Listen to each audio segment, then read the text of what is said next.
औरत को नमाज कैसे पढ़नी चाहिए? जैसे मर्द को पढ़नी चाहिए। रसूलुल्लाह सल्लल्लाहु अलैहि वसल्लम का हुक्म औरत और मर्द दोनों के लिए एक ही है। सल्लू कमा रअयतुमूनी उसल्ली। जैसे ये हुक्म अबू बकर के लिए था रज़ियल्लाहु अन्हु वरज़ा, वैसे ही ये हुक्म सैयदा आयशा रज़ियल्लाहु ताला अन्हा के लिए था। किसी सही हदीस में कोई शख्स साबित नहीं कर सकता कि अल्लाह के प्यारे हबीब मुहम्मदुर रसूलुल्लाह सल्लल्लाहु अलैहि वसल्लम ने हुक्म दिया हो सैयदना अबू बकर को कि तुम सीने पे हाथ बांधना और तुम नाक के नीचे बांधना, और सैयदा आयशा से कहा हो कि तुम सीने पर बांधना। हमारा यही फ़र्क है ना, औरतें सीने पर बांधती हैं, वो किसी डाखाने से ताल्लुक़ रखती हों, लेकिन उनका हाथ सीने पे होता है। और मर्दों का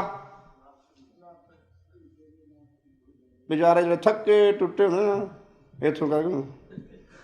ऐसे ही बांधना बस नहीं चलता कि मैं खोल के खड़े हो जाऊँ, तो वो बेचारा यहाँ बांधता। किसी सही हदीस में ये फ़र्क दुनिया का कोई शख्स नहीं पेश कर सकता कि आपने अबू बकर को हुक्म दिया हो तो यहाँ बांधना और आयशा का हुक्म दिया हो तो यहाँ बांधना, बल्कि आपका हुक्म है सल्लू कमा रअयतुमूनी उसल्ली, जैसे नमाज मैंने तुम्हें पढ़कर दिखाई नमाज को वैसे ही अदा करना।